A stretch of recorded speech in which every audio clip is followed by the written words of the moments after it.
Long before her name echoed across villages and rivers, before chiefs bowed and mothers wept with gratitude, there was only a fragile child born into hardship.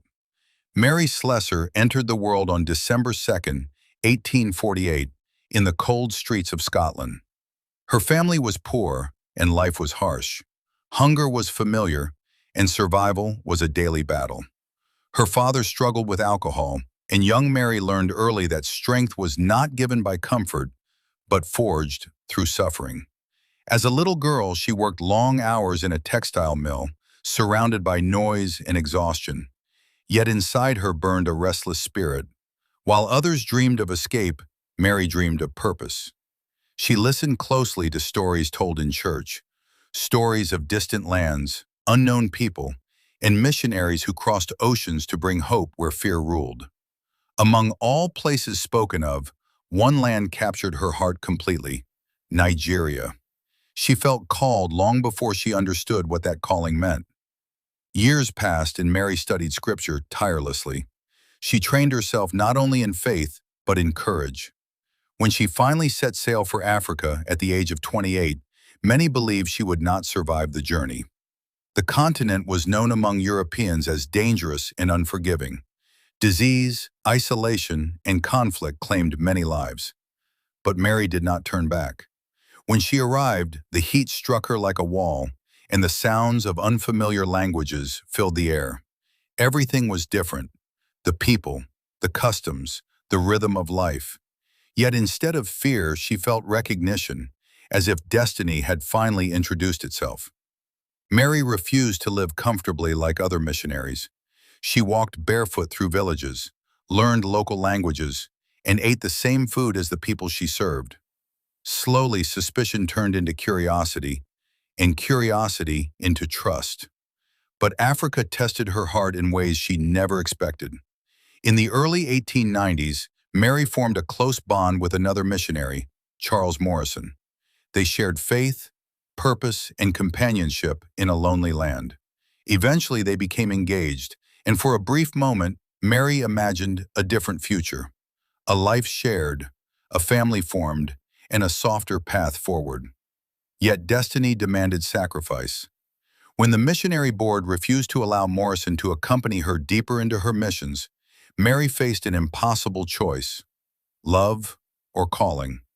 She chose the path she believed God had set before her. With quiet heartbreak, she ended the engagement, giving up marriage so she could continue her work among the people who now depended on her.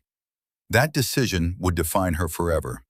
Soon she would journey into one of the most feared regions of the land, a place where even seasoned missionaries hesitated to go, a place ruled by warriors, ancient beliefs, and a tradition that would challenge everything she stood for.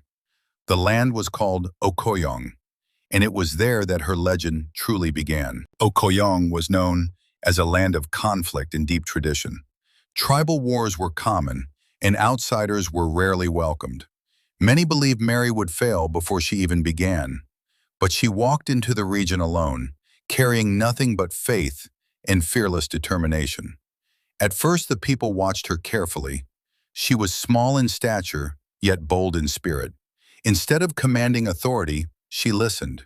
Instead of condemning customs immediately, she learned their meanings. Slowly, chiefs allowed her to stay, and children gathered around her, fascinated by the strange woman who laughed easily and feared nothing. Then she discovered a practice that shook her soul. Among some communities, twins were believed to be cursed. Tradition taught that one child must belong to an evil spirit, and as a result, twin babies were abandoned or killed to protect the village from misfortune.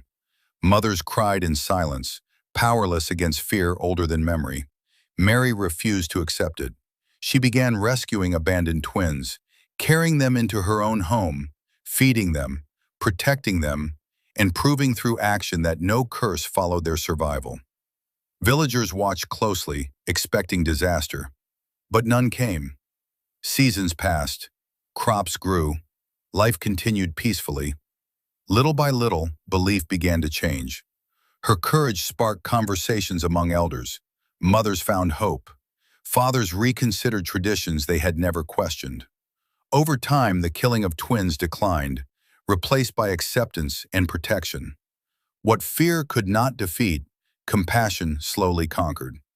Mary did not rule with power, she ruled with love. She settled disputes between villages, walked through dangerous territories alone, and became a trusted mediator. Warriors who once carried weapons lowered them in her presence. Children clung to her clothing as if she were family. Because of her bravery and wisdom, the people gave her a name of honor. Obonganwan Okoyong, Queen of Okoyong. It was not a title granted by empire or crown, but by gratitude.